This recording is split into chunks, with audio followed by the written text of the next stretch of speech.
House speaker mic Johnson দাবি করেছেন দেশের মানুষ আমেরিকা ফার্স্ট নীতির বাস্তবায়ন দেখার অপেক্ষায় আছে। তারা ডোনাল্ড ট্রাম্পের নেতৃত্বে দেশকে এগিয়ে যেতে দেখতে চায়।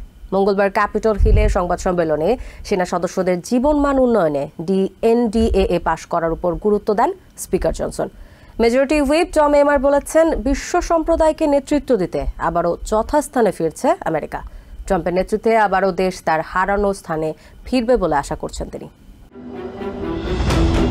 সেনাবাহিনীতে কর্মরত সদস্যদের জীবনমান উন্নয়নে চলতি সপ্তাহে হাউসে ন্যাশনাল ডিফেন্স অথরাইজেশন অ্যাক্ট এনডিএএ বিল আনতে যাচ্ছে রিপাবলিকান পার্টি। সংবাদ সম্মেলনে একথা জানিয়ে হাউস রিপাবলিকান কনফারেন্সের ভাইস চেয়ার ব্ল্যাক মুর বলেন, দেশের জাতীয় নিরাপত্তা শক্তিশালী করার স্বার্থে সেনাবাহিনীর সদস্যদের নানা সংকট দূর করার বিকল্প নেই। দেশের দক্ষিণ সীমান্ত সুরক্ষিত রাখা, চায়নাকে প্রতিরোধ করা, ইসরায়েলকে সহায়তা করা সহ বিভিন্ন সংকটে সেনাবাহিনীর দক্ষতা বাড়ানোর উপর গুরুত্ব আরোপ করেন ইউটার কংগ্রেসম্যান।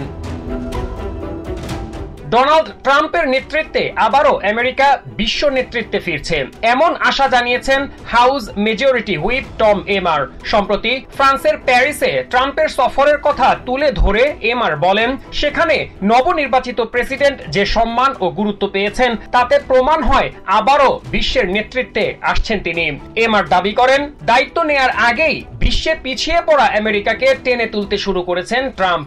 বাইডেন সরকারের রেখে যাওয়া দুর্বল পররাষ্ট্র নীতি বদলে আবারও আধিপত্যের নীতিতে ট্রাম্প আমেরিকাকে ফিরিয়ে আনছেন, যার প্রমাণ এখন থেকেই পাওয়া যাচ্ছে বলে দাবি করেন হাউস মেজরিটি হুইপ। গত 3.5 বছর সেনাবাহিনীতে যোগ্য লোকবল নিয়োগ দেয়া হয়নি বলে অভিযোগ করেন house majority leader Steve Scalise. Biden প্রশাসনের দুর্বল নীতির কারণে সেনাবাহিনী অনেক পিছিয়ে আছে বলেও দাবি করেন তিনি। ন্যাশনাল ডিফেন্স অথরাইজেশন অ্যাক্ট পাশের মাধ্যমে সেনাবাহিনীকে আবারও শক্তিশালী অবস্থানে নিয়ে যাওয়ার আশা করেন স্ক্যালিস।